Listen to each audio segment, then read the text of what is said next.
I think for an ensemble to work, there's a need to sort of sublimate yourself to the group a little bit to shine as an individual. Not to take away your voice, but to play it through that group mind.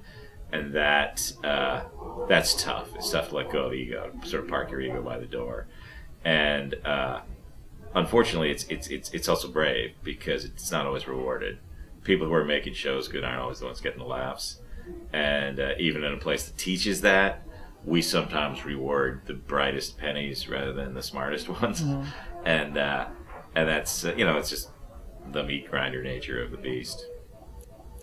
I suppose if the whole notion of everybody being on the same page is like, all right, what's the context of our performance here? And context could be anything from it's got to be clean. There's kids here to we're going to do basically 20 minutes of long form, and at the 8-minute mark and the 16-minute mark, we're going to do 2 games or whatever. Or we're just going to freestyle and do our thing. I think, especially for younger improvisers, that's important. Just like, what's the context? What the hell are we doing here? I think a lot of times people originally start doing improv because it will make them a better commercial actor, or maybe, it's a great stepping stone to get bigger things. But one thing we all agreed on is, this is it. This is as good as it gets. Being on stage with your best friends and kind of making each other laugh and tickling each other, surprising each other, creating art together in the moment that will never be seen again was our final goal. And I think that, and I also think in the creation of that, or in the agreement of that, we started really admiring each other. So even there were times that maybe we frustrated each other, in the end we thought of each other as geniuses. One thing is, I look at my team and I trust everyone, and so any move they make I think is genius, so I'm innately supporting it. I'm not supporting it because I'm like, this will be good ultimately for the show. I'm supporting it because in my heart I really think they're a genius. The college improv tournament is something that came out of something that happened in the first ever Chicago Improv Festival. Del Close was on stage teaching in our weekend workshop, and he was teaching a group from Arizona State University. And this is like the last year that Del had been alive. So there was something sort of amazing that happened as I was watching it. And it was like this sort of energy was being exchanged.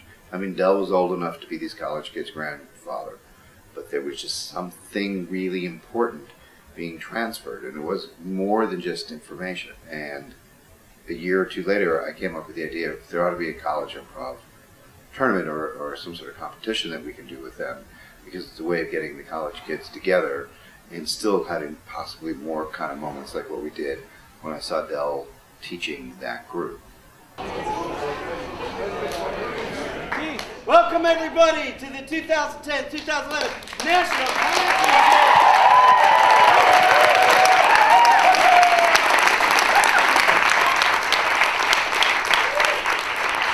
This is fucking great. It is wonderful to see you guys here, and it is wonderful to have this moment happen.